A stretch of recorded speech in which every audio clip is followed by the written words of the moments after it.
Welcome to chapter 1, verse 29 of the Yoga Sutras.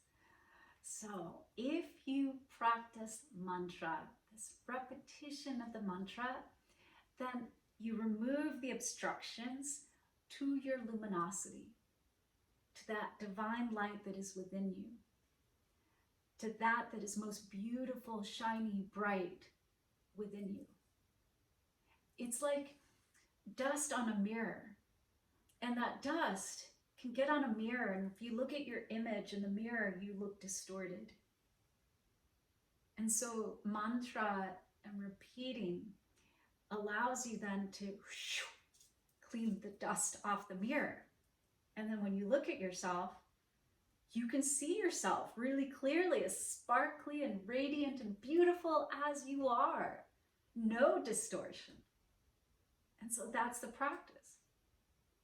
Or if you think of it in during the winter in places where it snows, like I spent time living in Chicago.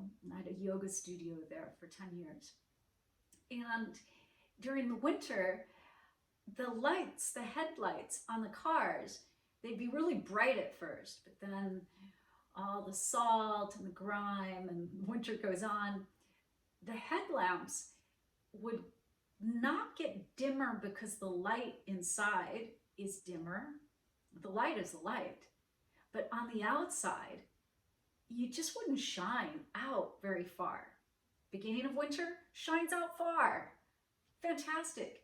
But there would be all this grime and dirt that would just get it there at the front of the lamps on the outside of the car. And unless you clean them, then no matter how strong the lights were, they just weren't shedding light on the street like they did at the beginning of the season. And so what do? You take the car to be washed. It's not that hard. And then you wash the outside, and now that inner light can shine out and show you the way.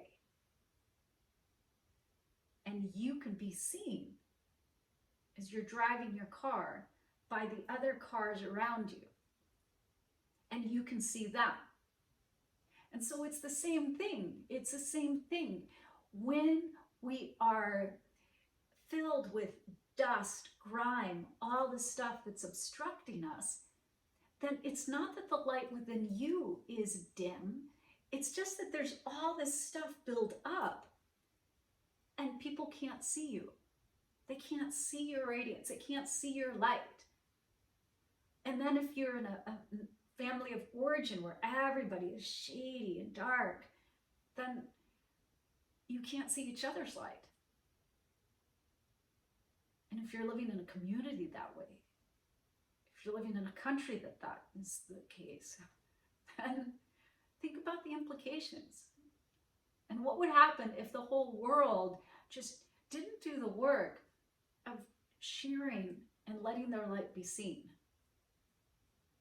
when all it takes is just connect to Ishvara, connect to the divine, so that your light can be as radiant as it has always been. And you do that practicing mantra. So easy, so easy. Just stay connected to divine source energy. And then this is what we talk about by living from your highest self.